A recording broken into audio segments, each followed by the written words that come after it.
entrara en este mundo y muriera en una cruz para redimir a la humanidad. En cumplimiento del pasaje de Juan 3:16, obviamente que lo conocemos todo de memoria, o la mayoría, ¿sí? Pero que el secreto está en el amor que Dios ha tenido por cada uno de nosotros. Y ese amor nos ha alcanzado, ese amor ha llegado a nuestras vidas. Y ese amor ha inundado nuestro corazón de tal forma que personas como usted y como yo, que de pronto no podíamos amar, cuando nos alumbró la luz del Evangelio de nuestro Señor Jesucristo, ahí empezamos a desarrollar y a experimentar qué es dar amor. Entonces, yo no sé si usted sabe el trasfondo de la muerte por crucifixión, pero los pueblos antiguos lo desarrollaron como un método de tortura y de condenación y de hacer pagar al culpable lo que merecía, y entonces a lo largo de los siglos y de la historia pasó a ser un símbolo de sufrimiento, un símbolo de dolor, un símbolo de muerte, un símbolo también de vergüenza, ya que las personas no solo tenían un sufrimiento físico, sino también un sufrimiento moral y social, ya que esa condena era ejecutada en público. Por lo tanto, cuando Jesucristo es condenado a morir en la cruz, entonces, mientras no me venga voy a tener que hacerlo de memoria. Entonces, cuando Él fue condenado a morir en la cruz, lo que se le dijo a Jesús es: bueno, tú vas a pagar, tú eres condenado y tú vas a sufrir la muerte y la condena de cualquier delincuente. Y es por eso también que a Él lo crucifican en medio de dos delincuentes, ¿sí? Dos ladrones, dice en algunos lugares de la Biblia. Ahí está.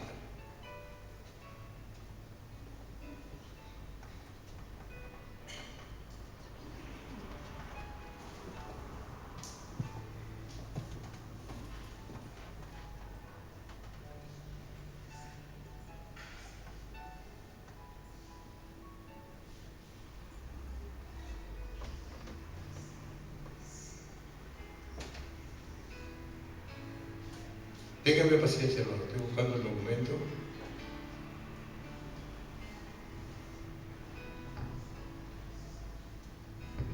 Entonces,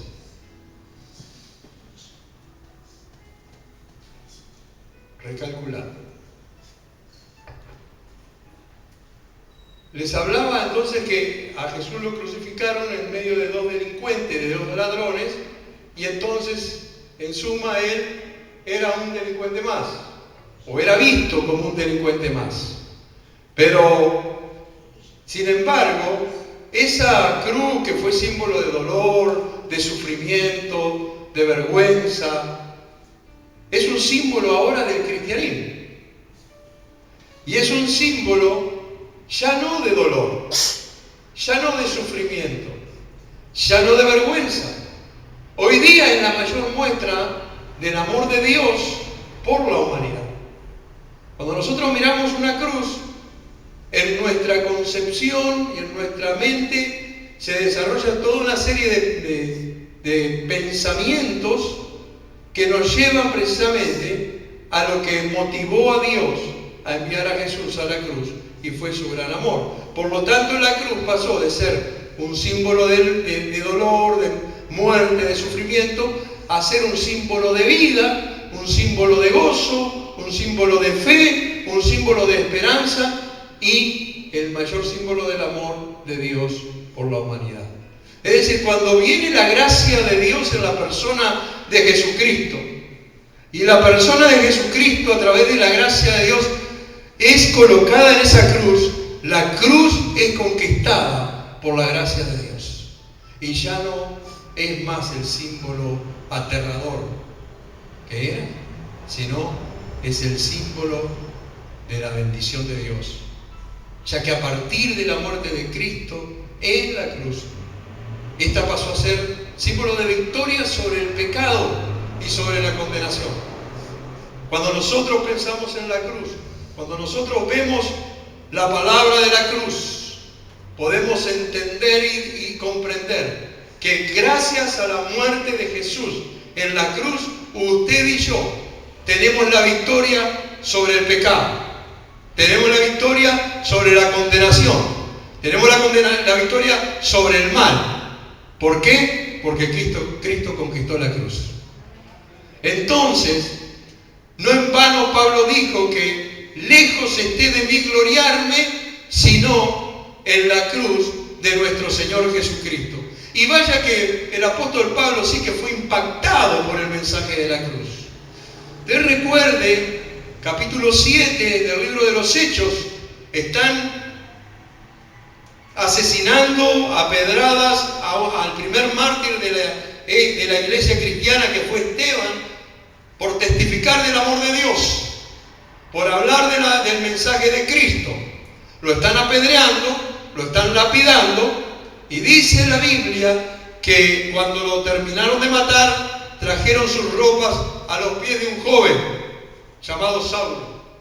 Pero ese joven llamado Saulo, yo creo en lo personal que fue impactado por el testimonio de Esteban, aunque seguía en sus andadas, seguía, dice, respirando aún amenazas y muerte contra los cristianos, y estando en estos asuntos iba a Damasco y se le aparece el Señor de la cruz, se le aparece Jesucristo, y ahí su vida cambió radicalmente.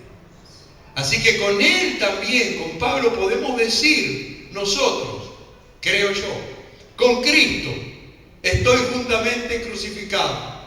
Y ya no vivo yo, mas vive Cristo en mí.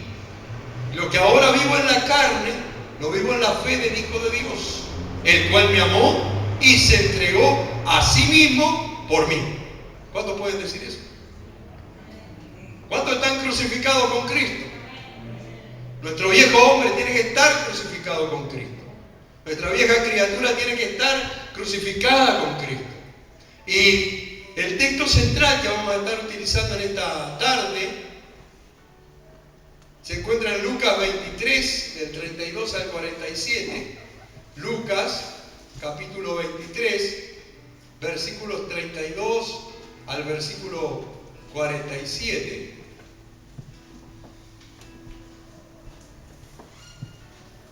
Y al final nos vamos a centrar en un personaje que fue impactado en gran manera por la cruz de Cristo. Si los del fondo me escuchan, si no subo el volumen. Bueno, al final vamos a centrarnos en un pasaje, en un personaje que fue impactado por la cruz de Cristo y que lo llevó a hacer unas confesiones impresionantes. ¿Tienen Lucas 23, 32 al 47? Leamos. Dice que llevaban también con él a otros dos que eran malhechores para ser muertos. Y cuando llegaron a un lugar llamado de la Calavera o Gólgota, le crucificaron allí. Y a los malhechores, uno a la derecha y otro a la izquierda. Y Jesús decía: Padre, perdónalos, porque no saben lo que hacen. Y repartieron entre sí sus vestidos, echando suertes. Y el pueblo estaba mirando, y aún los gobernantes se burlaban de él, diciendo: a otros salvó, sálvese a sí mismo. Si él es el Cristo, el escogido de Dios. Los soldados también le escarnecían, acercándose y presentándole vinagre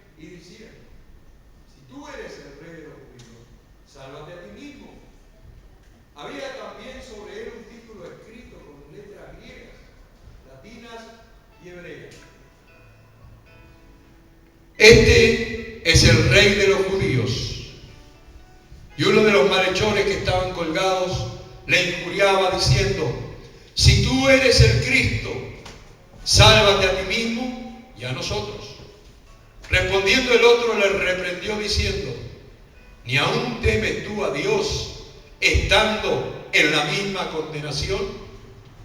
Nosotros, a la verdad, justamente padecemos, porque recibimos lo que merecieron nuestros hechos. Pero ningún mal hizo. Y dijo a Jesús: acuérdate de mí cuando vengas en tu reino. Entonces Jesús le dijo: de cierto te digo que hoy estarás conmigo en el paraíso. Cuando era como la hora sexta, esto significa mediodía, hubo tinieblas sobre toda la tierra hasta la hora novena, es decir, hasta las 3 de la tarde. Y el sol se oscureció, y el velo del templo se rasgó por la mitad. Entonces Jesús, clamando a gran voz, dijo: Padre, en tus manos encomiendo mi espíritu. Y habiendo dicho esto, expiró. Cuando el centurión vio lo que había acontecido, dio gloria a Dios, diciendo: verdaderamente, este hombre era justo. Amén. En este pasaje lo que estamos viendo es la narrativa del acontecimiento del sacrificio o la crucifixión de Cristo y algunos detalles que el evangelista Lucas coloca de las expresiones que habló Jesús en los últimos momentos y los acontecimientos relacionados a los ladrones y al centurión. Pero lo importante que quiero rescatar es lo que aconteció en las primeras 3 horas que estuvo en la cruz y luego lo que pasó en la segunda parte, que son las otras 3 horas. Él fue crucificado más o menos como a las 9 de la mañana, dice la Biblia, como a la hora tercera. La hora tercera, recuerde que en esos tiempos se dividía el día en día y noche. El día iba de las 6 de la mañana a las 6 de la tarde, la noche iba de las 6 de la tarde a las 6 de la mañana, la noche a su vez se dividía en vigilias de a 3 horas. Entonces, cuando dice que era como la hora tercera del día, la arranca desde las 6, 7, 8 y 9, 3 horas más. Así que más o menos como a las 9 de la mañana lo crucifican a Jesús.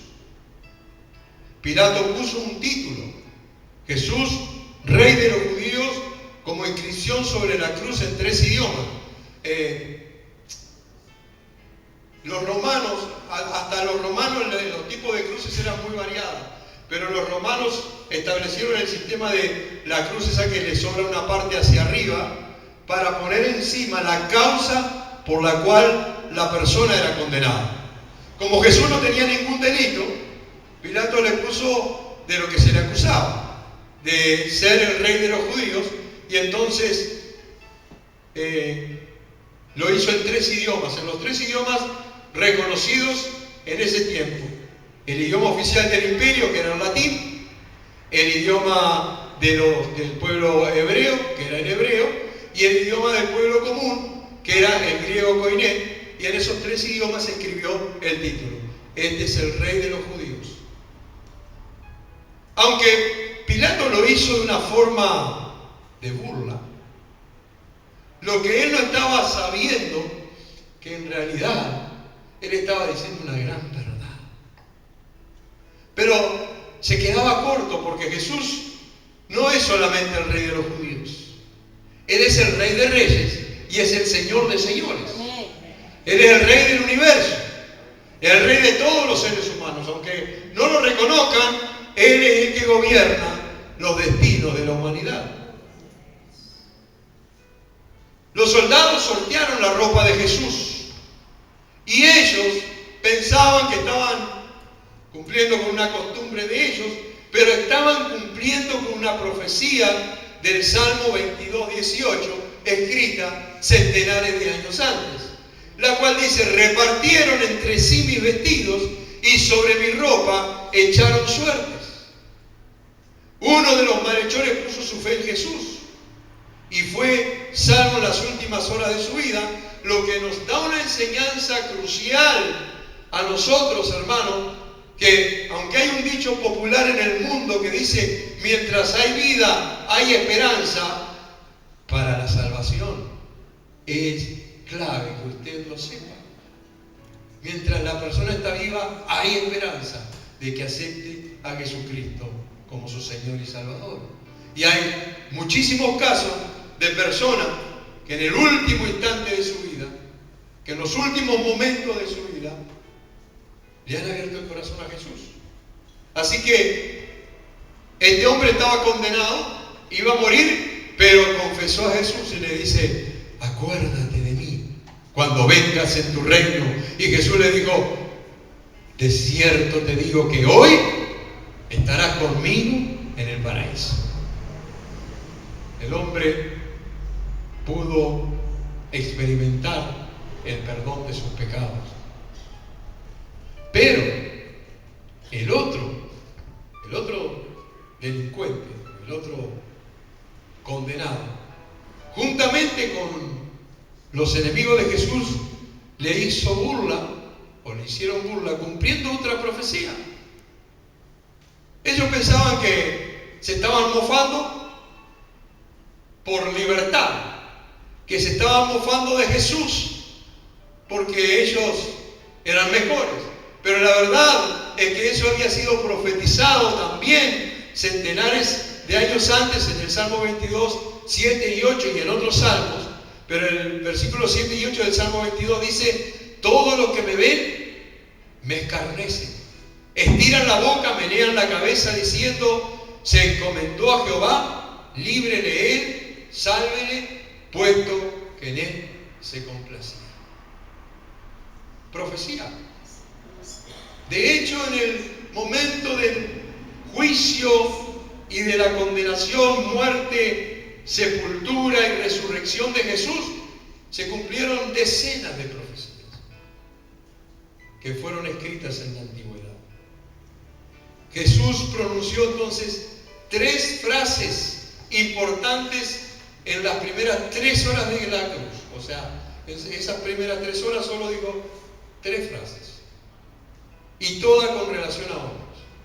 Mientras estaba él clavado en la cruz, todavía pensaba en el bienestar de los demás. Primero, una oración a favor de sus enemigos, aquellos que lo habían condenado. Lucas 23, 34 dice: Padre, perdónalos porque no saben lo que hacen. Y esa frase es muy personal también, porque usted y yo estábamos ahí ofendiéndole a Dios, andando en un rumbo desorientado de Él. Y Él seguía diciendo: Padre, perdónalos porque no saben lo que hacen. Hasta que un día supimos lo que hicimos. Nos volvimos de nuestra maldad y vinimos al conocimiento de la verdad. Segundo, le hace una promesa al malhechor arrepentido: de cierto te digo que hoy estarás conmigo en el paraíso. Eso está en Lucas 23 al 43. Esto nos enseña que la cruz es un medio de reconciliación. Colosenses capítulo 1, versículos 20 al 22. Nos enseña que la cruz es un medio de reconciliación. Colosenses 1, del 20 al 22. Dice de la siguiente manera: y por medio de Él, de Jesús, reconciliar consigo todas las cosas, así las que están en la tierra como las que están en los cielos, y haciendo la paz mediante la sangre de su cruz. Y a vosotros también, que erais en otro tiempo extraños y enemigos en vuestra mente, haciendo malas obras, os ha reconciliado en su cuerpo de carne por medio de la muerte, para presentaros santos y sin mancha e irreprensibles delante de Él. Todo ha sido reconciliado por Dios mediante la sangre de la cruz, de la sangre de Cristo derramada en la cruz. Todo en la tierra, todo lo que está en los cielos y potencialmente cada uno de todos los seres humanos. Estábamos nosotros extraviados, dice Colosenses, en nuestra manera de pensar. Estábamos haciendo lo malo, pero por su muerte fuimos reconciliados con Dios y se nos perdonó toda esa mala manera de pensar y todas esas malas acciones. La reconciliación quiere decir que nos volvemos amigos de Dios, que dejamos de ser enemigos de Dios para ser amigos. Fuimos reconciliados por su muerte para presentarnos ante Él como santos. Recuerden que la palabra santo quiere decir apartado y también quiere decir puro. Así que debemos de purificarnos cada uno de nosotros mismos, sin manchas. Como parte de la iglesia, cada uno de nosotros debemos de guardarnos de las contaminaciones, del pecado y de la maldad. ¿Cómo nos debemos de presentar? Irreprensibles, es decir, que no se nos tenga nada que condenar, que nada tenga que ser reprochado, que nuestra vida sea un ejemplo para ser imitado. Te recuerdo, el apóstol Pablo llegó a decir: ser imitadores de mí, así como yo lo soy de Cristo. Quiera Dios que cada uno de nosotros lleguemos a la madurez espiritual de poder decirle a alguien: sé imitador de mí, porque yo estoy imitando a Cristo. Sé imitadora de mí, porque yo imito a Cristo. Luego Pablo también dice: sed imitadores de Dios como hijos amados. Así que ser irreprensible significa que no tengamos ningún reproche, que no llevemos reproche al mensaje de Cristo, que no llevemos reproche al mensaje de la salvación, que no llevemos reproche al mensaje de Dios. ¿Por qué? El apóstol Pablo dijo: ustedes son cartas leídas. Es decir, cuando usted camina por la calle, la gente lo está leyendo. Y si usted dice que es cristiano, y dice que es cristiana, entonces los hechos de Cristo tienen que surgir de una forma natural. ¿O no? ¿O forzada? Oh, tengo que cuidarme porque estoy en la calle y quién sabe lo que van a decir. Tiene que ser natural. ¿Por qué? Porque tiene que emanar de un corazón transformado, de un corazón que ama a Dios.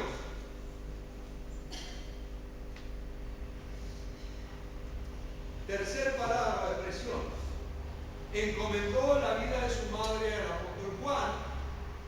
Recuerden que estaba la madre de Jesús con otras mujeres y el único de los discípulos que estaba ahí medio, estaban todos alejados también, pero estaba ahí medio a distancia de Jesús, era Juan. Entonces, cuando llega el momento de que él va caminando a la cruz, se dirige a la madre y a Juan y le dice: mujer, he ahí tu hijo. Y a Juan le dice: he ahí tu madre. Y dice que Juan la recibió desde ese mismo momento en su casa. Entonces, esas expresiones son tres tipos de expresiones en beneficio de los demás. Pero en las 3 horas finales de la cruz, desde el mediodía, se produjeron hechos inexplicables en la naturaleza. Primero, una densa oscuridad cubrió toda la tierra por 3 horas, hasta las 3 de la tarde. cuando Jesús murió. Parece como que Dios hubiera querido ocultar del ojo humano a su Hijo en su estado de hacerse pecado por toda la raza humana. El apóstol Pablo dice, al que no conoció pecado, se hizo pecado por nosotros. Él cargó en su cuerpo los pecados de la humanidad. Él cargó los pecados nuestros, aunque no habíamos nacido. Pero ya los cargó y ya estableció una forma de redención para cada uno de nosotros. El dolor físico era intenso, pero el dolor espiritual, al hacerse pecado, siendo Jesús santo y puro, ha de haber sido aún mayor. Durante las últimas horas en la cruz, pronunció 4 frases importantes, todas con relación a sus experiencias y necesidades. Primero, una palabra de desolación. Hola. Se va la tercera. Primero en Mateo 27:46, él dijo, Dios mío, ¿por qué me has desamparado? Qué tremendo momento para nuestro Señor y para el Padre, cuando su Hijo está cargando con los pecados de toda la humanidad. ¿Por qué me has desamparado? Luego dio una palabra de angustia física. Dijo, tengo sed. En Juan 19:28. Dice que algunos de los soldados, como había vinagre ahí, mojaron una esponja para mojarle los labios. Pero quiero que entiendan que en realidad ese preparado que era vinagre y algunas hierbas no era a los efectos de hacerle un daño mayor o de burlarse, sino que era un efecto narcótico que se le daba generalmente antes de ser crucificado para que soportara el dolor.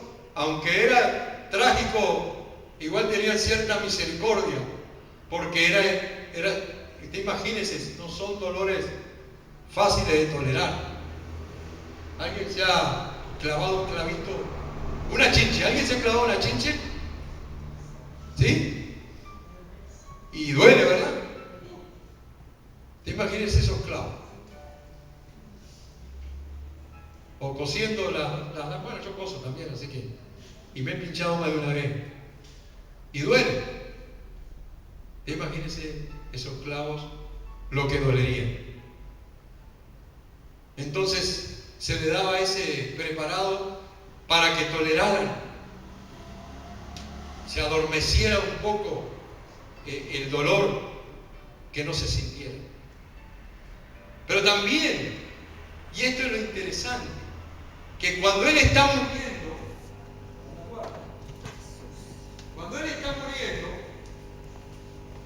dio una palabra de victoria y dijo, consumado es. Y eso significa que la cruz nos trae libertad de toda culpa imputada. Cualquier culpabilidad que se nos imputara por causa de ser pecadores, a través de la cruz de Cristo, fuimos liberados. Dice en Colosenses, capítulo 2, versículos 13 y 14, y a vosotros, estando muertos en pecado, y en la incircuncisión de vuestra carne, os dio vida juntamente con Él, perdonando todos los pecados, anulando el acta de los decretos que había contra nosotros, que nos era contraria, quitándola del medio y clavándola en la cruz.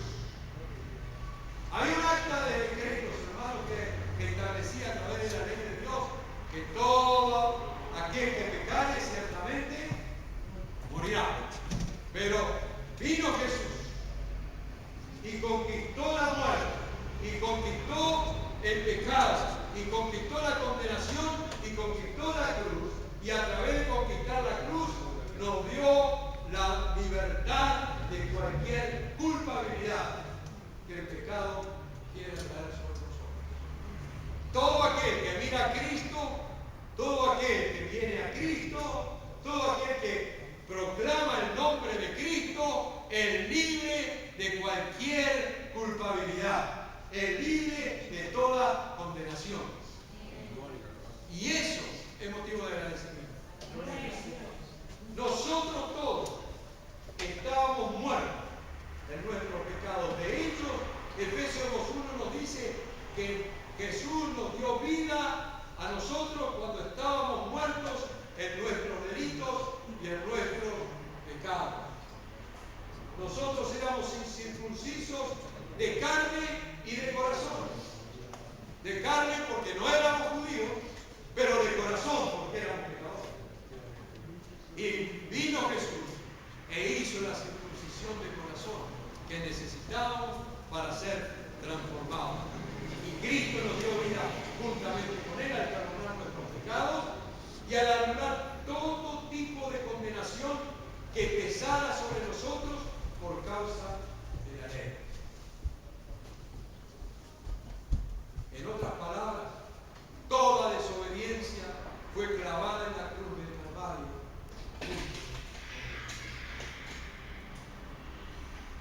También tuvo una palabra de resignación. En Lucas 23:46 dice: Padre, en tus manos encomiendo mi espíritu. Una palabra de resignación significa en este caso: se terminó, ha llegado a su fin. En tus manos encomiendo mi espíritu. Lo que significa es que la cruz es un símbolo de victoria sobre el maligno y sus secuaces. Demonios.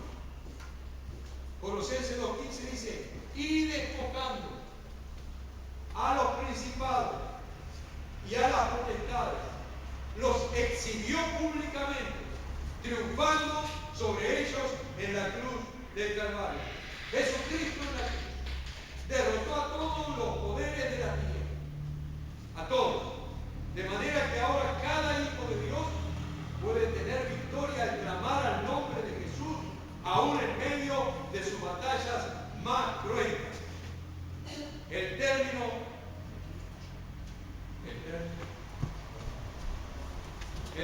despojó en el original griego literalmente significa que los desnudó con el propósito de ponerlos tal como son.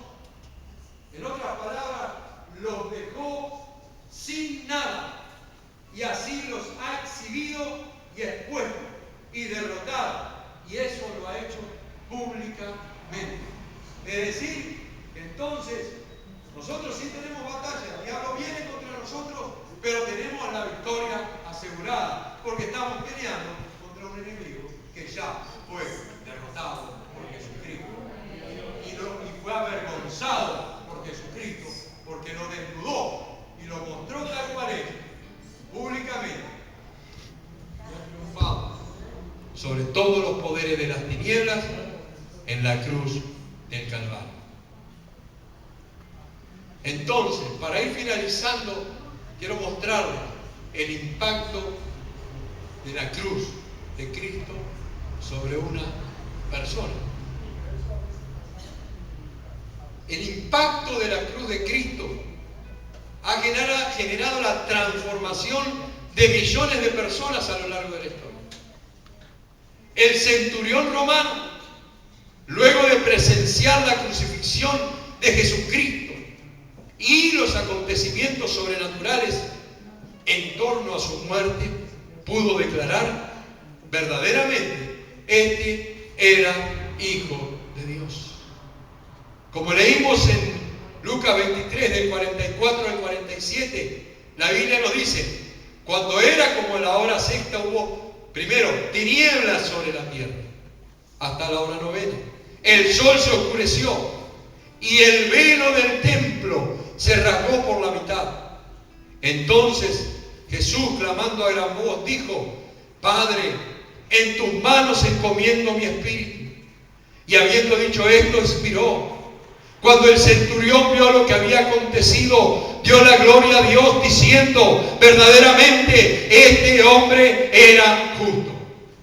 Un centurión era un jerarca del ejército romano que tenía a su cargo alrededor lo que se llama una centuria, que estaba compuesta por alrededor de 100 soldados, y era el que dirigía todo el cortejo de la pasión de Cristo, es decir, todo lo que llevaba el trayecto del lugar donde se le condenó hasta el lugar donde se le crucificaba. Él dirigía toda esa comitiva y estaba ahí a los pies de la cruz, observando el martirio, el sacrificio de nuestro Señor, como tantas veces había ido, como tantas otras oportunidades había presenciado la crucifixión de tantas personas, de tantos culpables.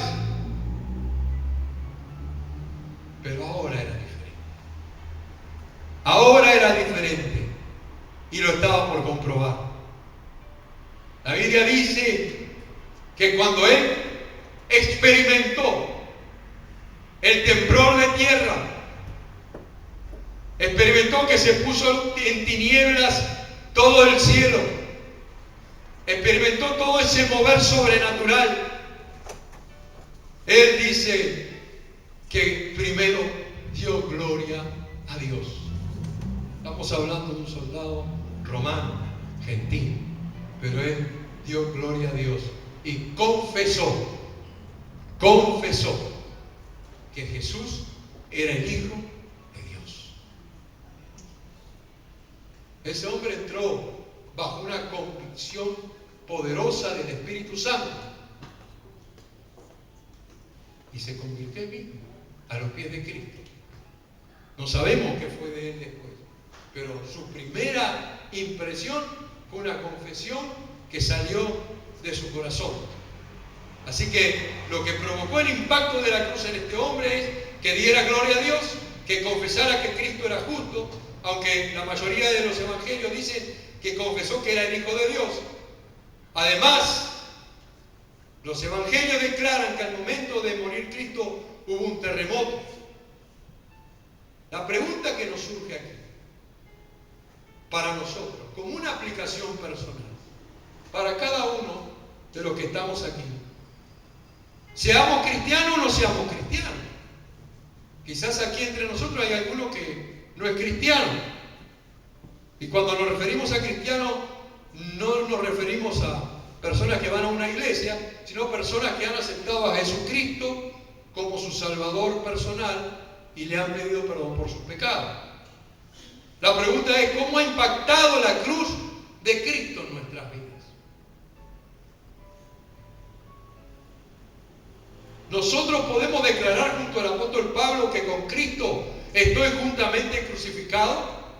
Podemos declarar que ya no vivo yo, sino que Cristo vive en mí. Podemos decir que lo que ahora vivo en la carne, lo vivo en la fe del Hijo de Dios, el cual me amó y se entregó a sí mismo por mí. La Biblia declara que los que somos de Cristo ya no vivimos según los designios de este mundo, ya que el mundo, dijo Pablo, me he crucificado a mí y yo al mundo. ¡Qué expresión! El mundo me ha crucificado a mí. Quiere decir, yo ya no vivo para el mundo. Y la otra expresión significa, el mundo no tiene nada para darme a mí. ¿Sí, mi hermano? El mundo no nos puede dar nada. El único que nos da todo es Dios. El único que nos da todo es Cristo. Porque en Él, dice la Biblia, estamos completos.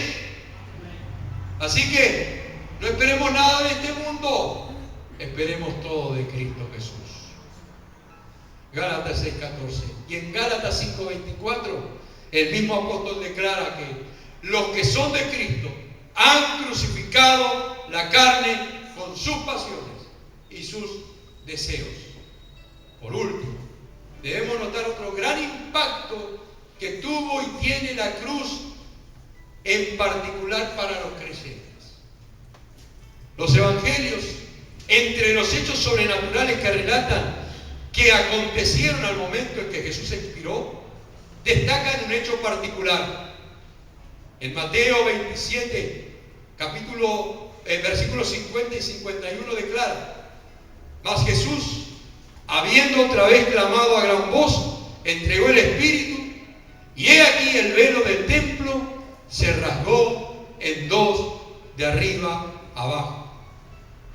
Esto significó, a la luz de lo que escribe el escritor a los hebreos, que el acceso, la llegada, el pase, la pasada al lugar santísimo quedó abierto para todos los creyentes. Ahora nosotros, antes, hermanos, ¿cómo funcionaba la cosa? El templo tenía el lugar santo y el lugar santísimo. Al lugar santísimo, donde se manifestaba la gloria de Dios, se manifestaba la presencia de Dios, solo podía entrar una vez en el año el sumo sacerdote. Y tenía que estar bien santo, porque si no se podía morir. Entonces solo el sumo sacerdote. Pero ahora el velo que separaba el lugar santo del lugar santísimo se rasgó en dos y se abrió un camino nuevo. Dice la Biblia que en Hebreos 10, 20 al 22, así que hermanos, teniendo libertad para entrar en el lugar santísimo por la sangre de Jesucristo, por el camino nuevo y vivo que Él nos abrió a través del velo, esto es de su carne, y teniendo un gran sacerdote sobre la casa de Dios, acerquémonos con corazón sincero, en plena certidumbre de fe, purificados los corazones de mala conciencia y lavados los cuerpos con agua pura. Otro pasaje nos dice: por tanto, teniendo un gran sumo sacerdote que traspasó los cielos, Jesús, el Hijo de Dios, retengamos nuestra profesión, porque no tenemos un sumo sacerdote que no pueda compadecerse de nuestras debilidades, sino uno que fue tentado en todo según nuestra semejanza, pero sin pecado. Acerquémonos pues confiadamente al trono de la gracia para alcanzar misericordia y hallar gracia para el oportuno socorro. Hebreos 4, 14 al 16. Así que cuando Cristo murió, esa separación se terminó. Y ahora usted puede entrar libremente para tener acceso a la comunión íntima con Dios, a ese lugar santísimo de la presencia de Dios. Usted y yo podemos entrar con libertad para adorarle, para exaltarle, para glorificarle y para recibir de su infinita gracia.